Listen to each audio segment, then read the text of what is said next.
Welcome to study bus channel. நம்ம இந்த வீடியோவில் என்ன பார்க்க போகிறோம்னா, டிஆர்பி எஸ்ஜிடி எக்ஸாம், அதே மாதிரி குரூப் 4 மற்ற போட்டித் தேர்வுகளுக்கெல்லாம் ப்ரிப்பேர் பண்ணிகிட்டு இருக்கிறவங்களுக்கு எல்லாத்துக்குமே யூஸ் ஆகிற வகையிலான நம்ம தமிழ் சப்ஜெக்டில் இருந்து உள்ள முக்கியமான நோட்ஸ் இந்த வீடியோவில் பார்க்கலாம்.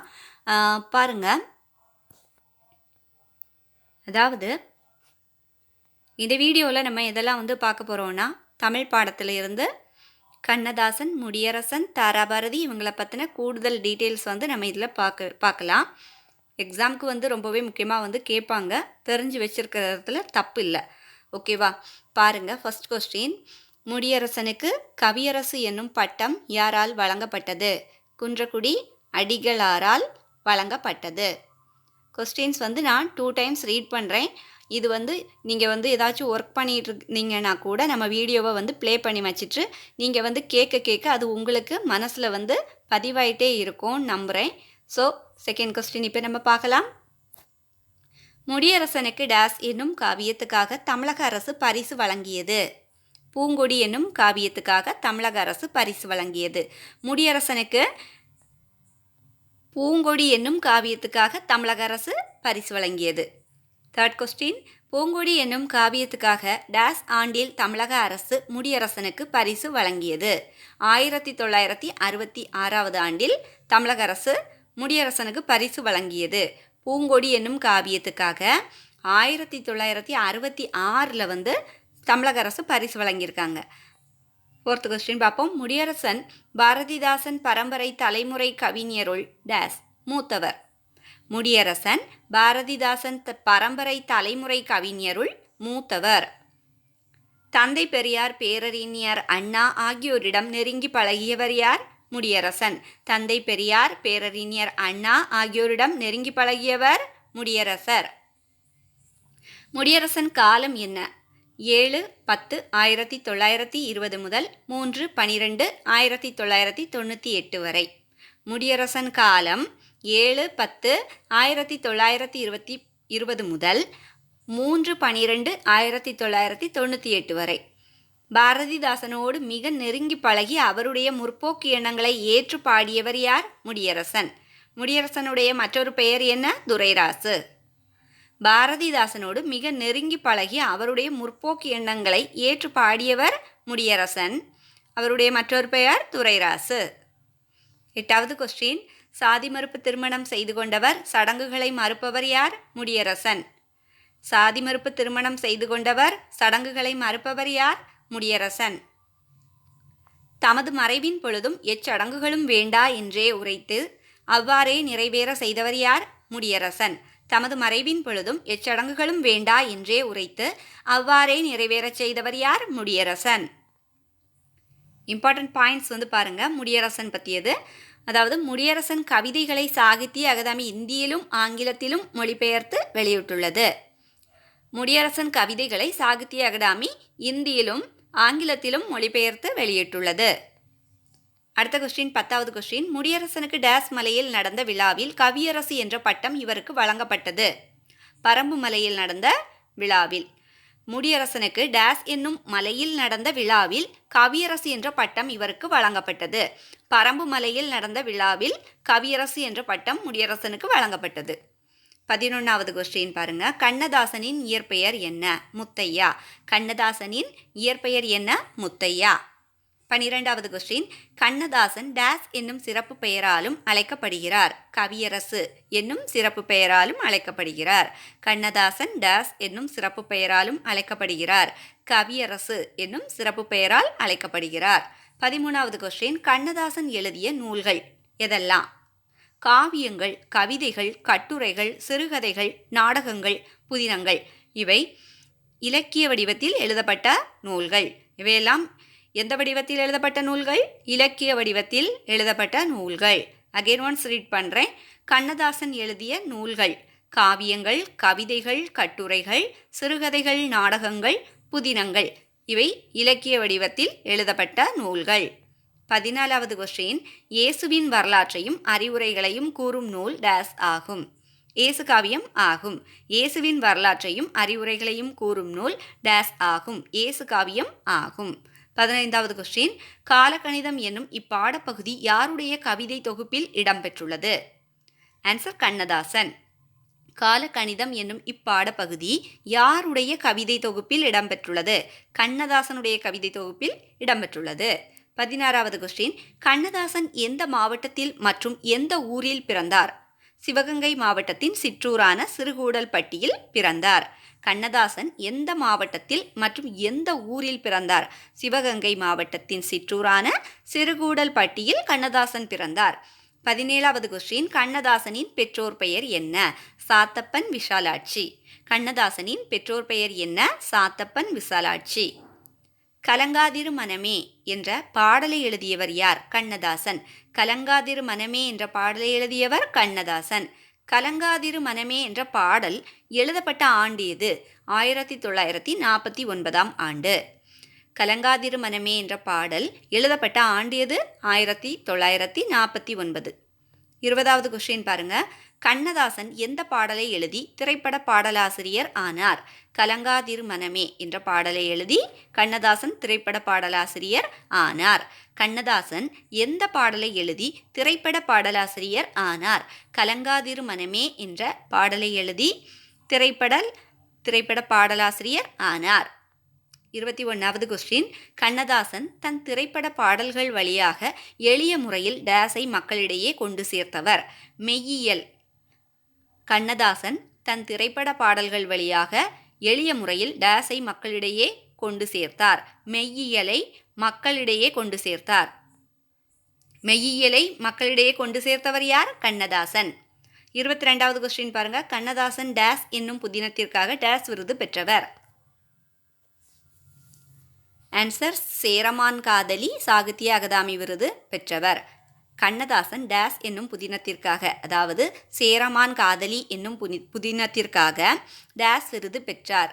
டேஸ் விருது மீன்ஸ் சாகித்ய அகாதமி விருது பெற்றார். 23 கொஸ்டின், கண்ணதாசன் பிறந்த ஆண்டு? 24/6/1927. கண்ணதாசன் பிறந்த ஆண்டு 24/6/1927. கண்ணதாசனின் திரைப்பட பாடல்கள் டேஸ் பெற்றுள்ளன? நூல் வடிவம் பெற்றுள்ளன. கண்ணதாசனின் திரைப்பட பாடல்கள் டேஸ் பெற்றுள்ளன? நூல் வடிவம் பெற்றுள்ளன. கண்ணதாசன் படைத்த நெடுங்கவிதை நூல்கள் எவை? அவை ஆட்டனத்தி ஆதிமந்தி, மாங்கனி, கள்ளக்குடி மாகாவியம், இயேசு காவியம். கண்ணதாசன் படைத்த நெடுங்கவிதை நூல்கள் எவை? அவை ஆட்டனத்தி ஆதிமந்தி, மாங்கனி, கள்ளக்குடி மாகாவியம், இயேசு காவியம். 26வது கொஸ்டின், கண்ணதாசனின் ராசதண்டனை என்பது டேஸ் வரலாற்றை அடிப்படையாக கொண்டு அவர் படைத்த இனிய நாடகம்? அதாவது கண்ணதாசனின் ராசதண்டனை என்பது கம்பர் அம்பிகாபதி வரலாற்றை அடிப்படையாக கொண்டு அவர் படைத்த இனிய நாடகம் அது. 27வது கொஸ்டின் பாருங்க. கண்ணதாசன் படைத்த புதினங்கள் எதெல்லாம்? 1000 தீவு, அங்கையர்கண்ணி, வேலங்குடி திருவிழா முதலிய பல புதினங்களை படைத்துள்ளார் கண்ணதாசன். கண்ணதாசன் படைத்த புதினங்கள் எதெல்லாம்? 1000 தீவு, அங்கையர்கண்ணி, வேலங்குடி திருவிழா முதலிய பல புதினங்களை கண்ணதாசன் படைத்துள்ளார். 28வது கொஸ்டின் பாருங்க. கண்ணதாசன் எத்தனை புதினங்கள் எழுதியுள்ளார்? கண்ணதாசன் 20க்கும் மேற்பட்ட புதினங்களை எழுதியுள்ளார். கண்ணதாசன் எத்தனை புதினங்கள் எழுதியுள்ளார்? 20க்கு மேற்பட்ட புதினங்களை கண்ணதாசன் எழுதியுள்ளார். அடுத்து 29, கண்ணதாசன் எழுதிய 20க்கும் மேற்பட்ட புதினங்களில் டேஸ் சிறந்த வரலாற்று புதினம் ஆகும்? கண்ணதாசன் எழுதிய 20க்கு மேற்பட்ட புதினங்களில் சேரமான் காதலி சிறந்த வரலாற்று புதினம் ஆகும். 30வது கொஸ்டின் பாருங்க. கண்ணதாசன் படைத்த இதழ்கள்? கண்ணதாசன் தென்றல், முல்லை, கண்ணதாசன் தமிழ் மலர் இவையெல்லாம் கண்ணதாசன் படைத்த இதழ்கள். கண்ணதாசன் படைத்த இதழ்கள் எவை? கண்ணதாசன் தென்றல், முல்லை, கண்ணதாசன் தமிழ் மலர். 31வது கொஸ்டின், நான் நிரந்தரமானவன், அழிவதில்லை, எந்த நிலையிலும் எனக்கு மரணம் இல்லை. இந்த வரிகளுக்கு சொந்தக்காரர் யார்? கண்ணதாசன். நான் நிரந்தரமானவன், அழிவதில்லை, எந்த நிலையிலும் எனக்கு மரணமில்லை. இந்த வரிகளுக்கு சொந்தக்காரர் யார்? கண்ணதாசன். 32வது கொஸ்டின், சிறுகூடற்பட்டியிலே தோன்றிய பாட்டுப்பறவை யார்? ஆன்சர் கண்ணதாசன். சிறுகூடற்பட்டியிலே தோன்றிய பாட்டுப்பறவை யார்? கண்ணதாசன். ஜஸ்ட் இந்த முக்கியமான பாயிண்ட் வந்து பாருங்கள். முத்தையா என்ற பெயரை கண்ணதாசன் என்று மாற்றிக்கொண்டார். தென்றல், தென்றல் திரை, சண்டமாருதம், முல்லை, கண்ணதாசன் ஆகிய இதழ்களின் ஆசிரியராக விளங்கினார். யார்? கண்ணதாசன் இதோட ஆசிரியராக விளங்கினார். 5000த்திற்கும் மேற்பட்ட திரைப்பட பாடல்களை யார் எழுதினாங்க? கண்ணதாசன் எழுதி புகழ் பெற்றவர். இவருடைய கவிதைகள் கண்ணதாசன் கவிதைகள் என்ற பெயரில் பல தொகுப்புகளாக வெளிவந்துள்ளன. அகைன் ரீட் பண்ணுறேன். முத்தையா என்ற பெயரை கண்ணதாசன் என்று மாற்றிக்கொண்டவர். தென்றல், தென்றல் திரை, சண்டமாருதம், முல்லை, கண்ணதாசன் ஆகிய இதழ்களின் ஆசிரியராக யார் விளங்கினார்? கண்ணதாசன் விளங்கினார். 5000த்திற்கும் மேற்பட்ட திரைப்பட பாடல்களை எழுதி புகழ் பெற்றிருக்கிறார். இவருடைய கவிதைகள் கண்ணதாசன் கவிதைகள் என்ற பெயரில் பல தொகுப்புகளாக வெளிவந்துள்ளன. 33வது கொஸ்டின் வந்து பாருங்க. கண்ணதாசனின் புகழை என்றும் நிலைநிறுத்தும் நூல்கள் எவை? அர்த்தமுள்ள இந்து மதம் என்னும் கட்டுரை தொடர்களும் இயேசுகாவியம் என்னும் நூலும். இந்த நூல்கள் வந்து அவருடைய புகழை நிலைநிறுத்துவதா சொல்லப்பட்டிருக்கு. கண்ணதாசனின் புகழை என்றும் நிலைநிறுத்தும் நூல்கள் எவை? அர்த்தமுள்ள இந்து மதம் என்னும் கட்டுரை தொடர்களும் இயேசுகாவியம் என்னும் நூலும். அடுத்தது பாருங்க, முக்கியமான பாயிண்ட் பாருங்க. மத்திய மாநில அரசுகளின் விருதுகளையும் சாகித்ய அகாடமி பரிசினையும் அண்ணாமலை அரசர் நினைவு பரிசினையும் பெற்றவர் யார்? கண்ணதாசன். மத்திய மாநில அரசுகளின் விருதுகளையும் சாகித்ய அகாடமி பரிசினையும் அண்ணாமலை அரசர் நினைவு பரிசினையும் பெற்றவர் கண்ணதாசன். 34வது கொஸ்டின் பாருங்க. கண்ணதாசன் இயற்கை எழுதியது எப்போது? 17/10/1981 இயற்கை எழுதியிருக்காங்க. கண்ணதாசன் இயற்கை எழுதியது எப்போது? 17/10/1981. 35வது கொஸ்டின் பாருங்க. எளிய தமிழில் சமூக சீர்திருத்த கருத்துக்களை வலியுறுத்தி பாடியவர் பட்டுக்கோட்டை கல்யாண சுந்தரம். எளிய தமிழில் சமூக சீர்திருத்த கருத்துக்களை வலியுறுத்தி பாடியவர் யார்? பட்டுக்கோட்டை கல்யாண சுந்தரம். முக்கியமான பாயிண்ட் பாருங்க. திரை இசை பாடல்களில் உழைப்பாளிகளின் உயர்வை போற்றியவர் மக்கள் கவிஞர் என்னும் சிறப்பு பெயரால் அழைக்கப்படுபவர் யார்? கல்யாண சுந்தரம். திரை இசை பாடல்களில் உழைப்பாளிகளின் உயர்வை போற்றியவர் மக்கள் கவிஞர் எனும் சிறப்பு பெயரால் அழைக்கப்படுபவர் கல்யாண சுந்தரம். சரியா? நெக்ஸ்ட் கொஸ்டின் வந்து பார்க்கலாம். 36வது கொஸ்டின். மக்கள் கவிஞர் என அழைக்கப்படுபவர் யார்? பட்டுக்கோட்டை கல்யாண சுந்தரம். மக்கள் கவிஞர் என அழைக்கப்படுபவர் யார்? பட்டுக்கோட்டை கல்யாண சுந்தரம். முக்கியமான பாயிண்ட் பாருங்க. பட்டுக்கோட்டை கல்யாண சுந்தரம் எளிய தமிழில் அனைவருக்கும் புரியும்படி கவிதைகளை இயற்றியவர். திரை இசை பாடல்களையும் இயற்றியுள்ளார். உழைக்கும் மக்களின் துயரங்களையும் பொது உடைமை சிந்தனைகளையும் தம்முடைய பாடல்கள் வழி பரவலாக்கினார். அகெயின் ஒன்ஸ் ரீட் பண்ணுறேன். பட்டுக்கோட்டை கல்யாண சுந்தரம் எளிய தமிழில் அனைவருக்கும் புரியும்படி கவிதைகளை இயற்றியவர். திரை இசை பாடல்களையும் இயற்றியுள்ளார். உழைக்கும் மக்களின் துயரங்களையும் பொது உடைமை சிந்தனைகளையும் தம்முடைய பாடல்கள் வழி பரவலாக்கினார். 37வது கொஸ்டின் பாருங்க. பட்டுக்கோட்டை கல்யாண சுந்தரனார் எந்த ஊரில் பிறந்தார்? செங்கப்படுத்தான் காடு.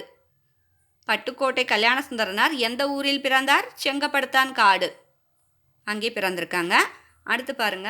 38வது கொஸ்டின். கல்யாண சுந்தரனாரின் காலம் 13/4/1930 முதல் 8/10/1959 வரை. கல்யாண சுந்தரனாரின் காலம் 13/4/1930 முதல் 8/10/1959 வரை. 39வது கொஸ்டின் பாருங்க. எழுச்சிமிக்க கவிதைகள் எழுதுவதில் வல்லவர் யார்? ஆன்சர் கவிஞர் தாராபாரதி. எழுச்சிமிக்க கவிதைகள் எழுதுவதில் வல்லவர் யார்? கவிஞர் தாராபாரதி. இதில் உள்ள முக்கியமான பாயிண்ட் பாருங்க. கவிஞர் தாராபாரதி ஆசிரியராக பணியாற்றியவர். தமிழக அரசின் நல்லாசிரியர் விருது பெற்றவர் யார்? கவிஞர் தாராபாரதி. அகைன் ரீட் பண்ணுறேன். கவிஞர் தாராபாரதி ஆசிரியராக பணியாற்றியவர் 1. தமிழக அரசின் நல்லாசிரியர் விருது பெற்றவர் யார்? கவிஞர் தாராபாரதி. அடுத்த கொஸ்டின் பாருங்க. 40வது கொஸ்டின். தாராபாரதி எழுதிய நூல்கள் எவை? புதிய விடியல்கள், இதயங்கள் கிழக்கு, விரல் நுனி வெளிச்சங்கள், தாராபாரதி கவிதைகள். தாராபாரதி எழுதிய நூல்கள் எவை? புதிய விடியல்கள், இதயங்கள் கிழக்கு, விரல் நுனி வெளிச்சங்கள், தாராபாரதி கவிதைகள். 41வது கொஸ்டின் பாருங்க. தாராபாரதி வாழ்ந்த காலம் எது? 26/2/1947 முதல் 13/5/2000 வரை. தாராபாரதி வாழ்ந்த காலம் எது? 26/2 1947 முதல் 13/5/2000 வரை அவருடைய காலம். யாருடைய காலம்? தாராபாரதி வாழ்ந்த காலம். 42வது கொஸ்டின் பாருங்க. தாராபாரதியின் இயற்பெயர் என்ன? ராதாகிருஷ்ணன். தாராபாரதியின் இயற்பெயர் ராதாகிருஷ்ணன். 43வது கொஸ்டின் பாருங்க. தாராபாரதி, அதாவது தாராபாரதினா யாரு? ராதாகிருஷ்ணன். இவரின் அடைமொழி எது? தாராபாரதியோட அடைமொழி எது? கவிஞாயிறு. தாராபாரதியோட அடைமொழி எது? கவிஞாயிறு. அடுத்து பாருங்க. கூடுதல் விவரங்களுக்காக இதை நம்ம கொஞ்சம் தெரிஞ்சுக்கலாம். கண்ணதாசன் சிறந்த தத்துவ வரிகள் எதெல்லாம் இருந்திருக்கு அப்படின்னு சொல்லி பார்க்கலாம். ஏன்னா நம்மளுக்கு இந்த குரூப் 4 இந்த மாதிரி எக்ஸாம்ஸில் உள்ள நமக்கு இந்த மாதிரி லைன்ஸ் கொடுத்து கேட்பாங்க. நமக்கு அந்த டைம் தெரியாமல் இருக்கலாம். ஜஸ்ட் ஒன்ஸ் நீங்கள் இப்போ ரீட் பண்ணிங்கன்னா அப்புறமா அந்த எக்ஸாம் டைமில் கொஞ்சம் இது கை கொடுக்கலாம். சரியா? ஏன்னா இப்போ கொஸ்டின்ஸ்லாம் எங்கேருந்து எடுக்கிறாங்க அப்படிங்கிறது தெரியாது. அவுட் சோர்ஸில் இருந்து நிறைய வரும். அதனால் இதை ஜஸ்ட் ரீட் பண்ணிக்கலாம். ஓகேவா? ஏதாவது மாற்று கருத்துக்கள் இருந்துச்சுன்னா கமெண்ட்டில் சொல்லுங்கள். உலகத்தில் எதுவும் நிரந்தரம் இல்லை, நேரம் மட்டும் மாறாமல் மாறிக்கொண்டே இருக்கும். இந்த மாதிரி சொல்லியிருக்காங்க. இது யாருடைய தத்துவ வரி அப்படிங்கிறத நம்ம மறந்துடக்கூடாது. கண்ணதாசனுடைய தத்துவ வரிகள் தான் நம்ம இப்போ பார்க்க போகிறோம். பார்த்துக்கோங்க. கண்ணதாசன் சிறந்த தத்துவ வரிகள் தான் நம்ம இப்போ பார்த்துட்ருக்கோம். ஃபர்ஸ்ட் ஒன் பார்த்துருக்கோம். உலகத்தில் எதுவும் நிரந்தரம் இல்லை, நேரம் மட்டும் மாறாமல் மாறிக்கொண்டே இருக்கும். கண்ணதாசன் தத்துவ வரி. ரெண்டாவது பாருங்க. கண்ணதாசன் தத்துவத்தில் என்ன சொல்லியிருக்காருன்னு, சொல்ல முடிந்த துக்கம் துக்கமே இல்லை, மனசில் வச்சுக்கிறது தான் வேதனை அப்படின்னு சொல்லியிருக்கிறாரு. அடுத்ததை பாருங்க. வாழ்க்கைனா சின்ன சின்ன சந்தோஷங்களை சேர்த்து பெருசாக பார்க்கறது தான். இது கண்ணதாசன் தத்துவம். மறுபடி ஏன் கண்ணதாசனுடைய தத்துவம் அப்படின்னு சொல்லி நினைவுபடுத்திகிட்டு இருக்கிறேன் அப்படின்னு சொன்னால் உங்களுக்கு அப்போ தான் மைண்டில் வைக்கிறதுக்கு கொஞ்சம் ஈஸியாக இருக்கும். அதனால தான் நான் ரீட் பண்ணதை மறுபடி ரிப்பீட் பண்ணிகிட்டு இருக்கிறேன். ஓகேவா? அடுத்தது பாருங்க. மனுஷன் கண்ணால் பார்த்ததில் பாதியும் போய், காதில் கேட்குறதுல பாதியும் போய். கண்ணதாசன் தத்துவம். அடுத்து பாருங்க. நம்பிக்கை இல்லாதவன் உடம்பு சாவதுக்கு முன்னாடியே மனசில் சாவானா. ஏதோ கண்ணதாசன் தத்துவம். நான் இப்போ இப்படி ஒரு இதையும் நான் தத்துவத்தை படிச்சுட்டு இது கண்ணதாசனுடையதுன்னு நம்ம சொல்லும்போது அது கொஞ்சம் உங்களுக்கு மனசில் பதிவாகும். தவறு பண்ணாதவன் யாருமே இல்லை, மன்னிக்க தெரியாதவன் தான் மனிதன் இல்லை. கண்ணதாசன் தத்துவம். வாழ்க்கை ஒரு புத்தகம்னா ஒவ்வொரு நாள் ஒரு புது பக்கம். வாழ்க்கை ஒரு புத்தகம்னா ஒவ்வொரு நாள் ஒரு புது பக்கம்தான் சொல்லியிருக்காங்க கண்ணதாசனுடைய தத்துவத்தில் ஒன்று. பணம் இல்லாதவன் ஏழை அல்ல, மனம் இல்லாதவன் தான் உண்மையான ஏழை அப்படின்னு சொல்லியிருக்கார். யார்? கண்ணதாசன் தத்துவத்தில் சொல்லியிருக்கார். 9வது உள்ளது பாருங்க. நல்லது செய்கிறதுக்கு தடை வரும், தடை வந்தால்தான் அது நல்லதுன்னு அர்த்தம் அப்படின்னு சொல்லியிருக்காங்க. யார்? கண்ணதாசன் தத்துவத்தில் சொல்லியிருக்காங்க. கடைசி இது பாருங்க.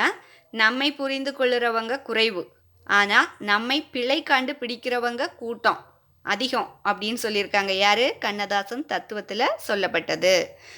சரி ஃப்ரெண்ட்ஸ், நம்ம இன்றைக்கி இந்த வீடியோவில் நம்ம தமிழ் இதில் நிறைய கொஸ்டின்ஸ் நம்ம பார்த்துருக்கோம். இந்த கொஸ்டின்ஸ்லாம் உங்களுக்கு ரொம்பவே யூஸ்ஃபுல்லாக இருந்துச்சுன்னா என்ன பண்ணுறீங்கன்னா ஒரே ஒரு ஹெல்ப் தான். இதே மாதிரி தமிழ் இது எக்ஸாமுக்காக இந்த படிச்சுட்டு இருப்பாங்க இல்லையா, போட்டித் தேர்வுக்கு, அவங்களுக்கு இந்த வீடியோவை ஷேர் பண்ணி விடுங்க. ஓகேவா?